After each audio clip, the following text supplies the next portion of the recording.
पानेरी विधानसभा बियाबनि एमएलए एबा आसाम आयेन आफादनि बुंथिगिरि बिश्वजित दैमारिनि नाजानाय आरो बन्दाराम दैमारि मेमोरियेल ट्रास्टनि मददजों बर' आरो असमिया रावाव सानखान्थि आरो बिगियान आयदायाव थाखो 9 आरो 10 नि फरायसाफोरनि हेफाजाब जानाय बादियै गियाननि फुंखा मुंनि मोनसे एन्ड्रइड मबाइल एपखौ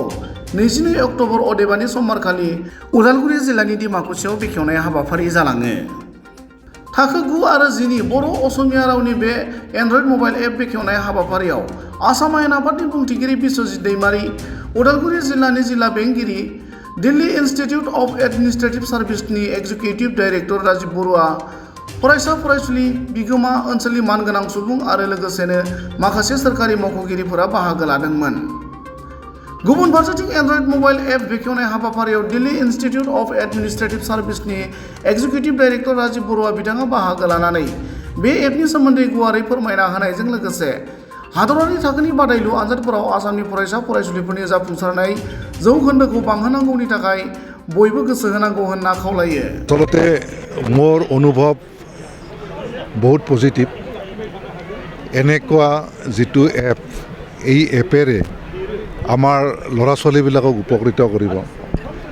ছেকেণ্ডাৰী ষ্টেজত আমাৰ নেশ্যনেল এডুকেশ্যন পলিচিও কৈছে যে IT ইণ্টাৰভেনশ্যন আমি চব ক্ষেত্ৰতে কৰিব লাগে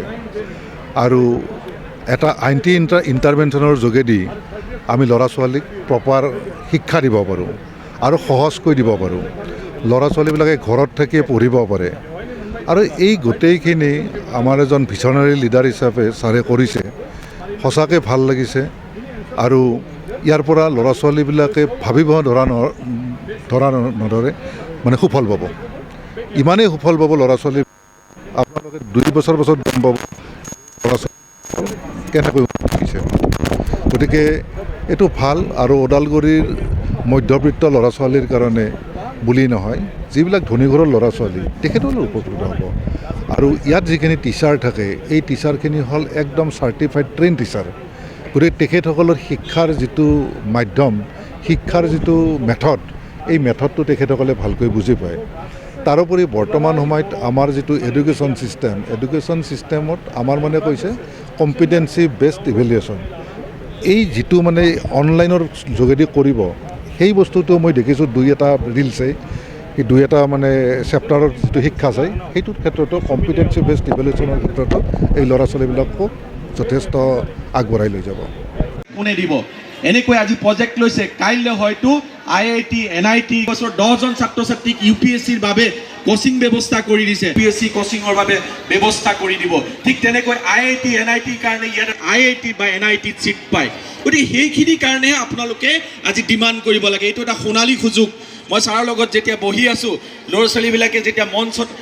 নৃত্য কৰিছে দেখি এনেকুৱাই ভাল লাগিছে, এনেকুৱা এটা প্লেটফৰ্ম দিছে। ছাৰে মোক কৈছে আজি মই কথা ক'বলৈ অহা নাই, আজি মই ৰাজনীতিবিদ হৈ অহা নাই, আজি মই বিধানসভাৰ অধ্যক্ষ হৈ অহা নাই, ছাত্ৰ ছাত্ৰীৰ লগত কথা পাতিবলৈ চেষ্টা কৰিছে। এনেকুৱা এজন ব্যক্তি চাওক, যিজনৰ হৃদয়ত এনেকুৱা এটা মৰম আছে, সাধাৰণ যেন লাগে, চিম্প্লিচিটি চিন্তাধাৰা আজি অসমৰ চুকে কোণে বিয়পি পৰিছে। আৰু মই আটাইতকৈ এটা কাৰণেই সুখী যে বহুতে কি হয় বুলি ক'লে ট্ৰাইবেল লিডাৰবিলাকক নিজৰ সমাজক লৈ ব্যস্ত থাকে, কিন্তু অসমৰ এনে এজন ট্ৰাইবেল লিডাৰ জড়িত হৈছে। অসমৰ প্ৰত্যেকখন জিলাক তেখেতক নিমন্ত্ৰণ জনাইছে। অসমৰ চুকে কোণে আজিৰ তাৰিখত সমাধিত হোৱা এনে এজন ব্যক্তি, আচলতে সেইটো গৌৰৱৰ দিন। কাৰণ আজিৰ তাৰিখত যি পপুলাৰিটি দ্বাৰা সমগ্ৰ অসমতে, মই তেখেতৰ লগত অসমৰ ডিগবৈত মিটিং গাইছোঁ, মাজুলীত গৈছোঁ। গতিকে প্ৰত্যেকজন ব্যক্তিয়ে তেওঁক আদৰি লয়, প্ৰত্যেকখন সমাজে আজি যেতিয়া এই প্ৰজেক্টটো আৰম্ভ হ'ব, মই ভাবোঁ তেখেতলৈ অসমৰ প্ৰত্যেক জিলাৰ পৰা কল আহিব যে এনেকুৱা এটা ইনিচিয়েটিভ আমাৰ তাতো লওক। আৰু মই এই সুযোগতে দাদাক আহ্বান জনাইছোঁ যাতে এনেকুৱা এটা প্ৰজেক্ট আপুনি মুখ্যমন্ত্ৰীৰ জৰিয়তে অমৰ হৈ থাকক এই প্ৰজেক্টটোৰ কাৰণে, আৰু আপুনি এই সমাজখনৰ কাৰণে। কাৰণ আপোনালোকৰ সমাজখনক, বড়ো সমাজখনক যদি আগবঢ়াই নিবলৈ হ'লে লিডাৰ, তেখেত ৰাজনীতিবিদ ক'লেও মই তেখেতক শিক্ষাবিদ বুলিয়ে কওঁ। তেখেতে শিক্ষাৰ লগতে চকীবিদ হ'বলৈ হ'লে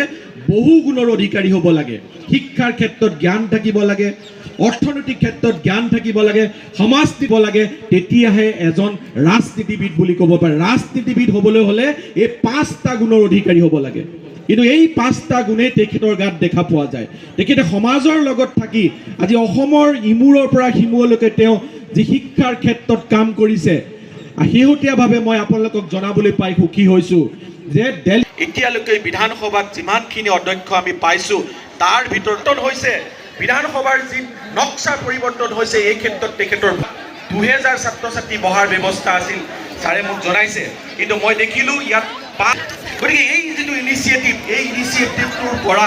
সমগ্ৰ অসম এজন বিধানসভাৰ অধ্যক্ষ কিমান বিজি থাকে আৰু তাৰ স্বত্তেও তেখেতৰ সমষ্টি নহয় সমস্ত এই বড়ো অধ্যুষিত এলেকাত এটা এডভান্স এই কাৰণে প্ৰিপেৰেশ্যন কৰিব পাৰে এই গোটেইবিলাক অসমৰ ছাত্ৰ ছাত্ৰীক যাতে সহায় হয় মই তেখেতক এটা আহ্বান জনাম এই সুযোগটিক ছাত্ৰ ছাত্ৰীবিলাক একঠা হৈছে ইয়াতে কি হৈছে যে সেই সমগ্ৰ অঞ্চলৰ শিক্ষাবিদসকল আহিছে কি এইটো প্ৰজেক্ট যাতে এই সমগ্ৰ অঞ্চলত নাথাকি আৰম্ভ কৰিছে যাৰ কাৰণে তামিলনাডুৰ পৰা হায়েষ্ট IIT চিট পায় তামিলনাডুৰ পৰা অন্ধ্ৰপ্ৰদেশৰ পৰা হায়েষ্ট ৰাজ্যই এই প্ৰজেক্টটো আৰম্ভ কৰিছে আৰু অসমত এইটো মই ভাবোঁ এটা নতুন যুগৰ সূচনা হ'বলৈ গৈ আছে মই এই কাৰণেই কৈছোঁ যে নতুন যুগ বুলি এই কাৰণেই কোৱা হৈছে যে বৰ্তমান সময়ত শিক্ষাৰ ক্ষেত্ৰত আমি বহুখিনি আগবাঢ়িবলগীয়া আছে অসম শিক্ষাৰ ক্ষেত্ৰত বহু পৰিমাণে পিছ পৰি আছে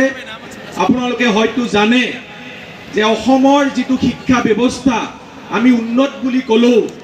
ৰাষ্ট্ৰীয় পৰ্যায়ত প্ৰতিযোগিতামূলক পৰীক্ষাত আমাৰ যি অৱস্থিতি সেই অৱস্থিতি বহু পৰিমাণে পিছ পৰি আছে আৰু সেইকাৰণে মই মোৰ জীৱনত প্ৰথম লগ পাইছিলোঁ বিশ্বজিৎ দৈমাৰী ছাৰক আৰু তেখেতৰ পৰা মই অনুপ্ৰাণিত এটা কথাতেই হৈছিলোঁ যে তেখেতে শিক্ষাৰ ক্ষেত্ৰত সকলো সময়ত মাত মাতি আহিছে আৰু শিক্ষাৰ ক্ষেত্ৰত যেনেদৰে তেখেতে কাম কৰিব বিচাৰিছে এইটো শলাগৰ এটা পাত্ৰ তেখেতৰ হৈ সকলোৱে যাতে এটা হাত চাপৰি মাৰি দিয়ে এনেকুৱা এটা ডাঙৰ ইনিচিয়েটিভ আচলতে অসমত আজিলৈকে হোৱা নাই বুলি মই ক'ব লাগিব তেখেতক লগ পোৱাৰ পিছত তেখেতে মোক এটা কথা কৈছিল যে অসমখন আগবাঢ়িবলৈ হ'লে অসমৰ ছাত্ৰ ছাত্ৰীসকলক কম্পিটিটিভ এক্সামৰ প্ৰতি ধাউতি আনিব লাগিব আৰু ছাত্ৰ ছাত্ৰীসকলক আগুৱাই নিবৰ কাৰণে আমি চেষ্টা কৰিব লাগিব আৰু অসমৰ পৰা বেছিকৈ IAS আৰু IPS উলিয়াব লাগিব এই কথাটোৱেই অসমৰ মুখ্যমন্ত্ৰী ডাঙৰীয়াই বহু সময়ত কৈ আহিছে আপোনালোকে দুখেৰে জনাব লাগিব 20 বছৰলৈকে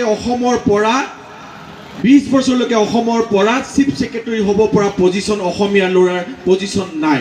15 বছৰলৈকে অসমৰ পৰা DGP হ'ব পৰা অসমীয়া ল'ৰা আজি নাই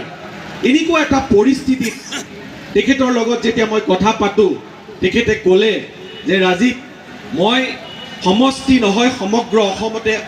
কাম কৰিব বিচাৰোঁ প্ৰথম মই সমষ্টিৰ পৰা আৰম্ভ কৰিব বিচাৰোঁ আপোনালোকে হয়তো বহুতে নাজানে মই আপোনালোকক আজি জনাবলৈ পাই সুখী হৈছোঁ তেখেতৰ নিজৰ ইনিচিয়েটিভত 10 জন ছাত্ৰ ছাত্ৰীক UPSCৰ বাবে পাঠদান দি আছে সম্পূৰ্ণ থকা খোৱা পঢ়া শুনা ফ্ৰী এটা হাততালি হৈ যায় তেখেতৰ বাবে এইটো এটা তেখেতৰ প্ৰথম ইনিচিয়েটিভ তাৰ পিছৰ ইনিচিয়েটিভটো হৈছে আজি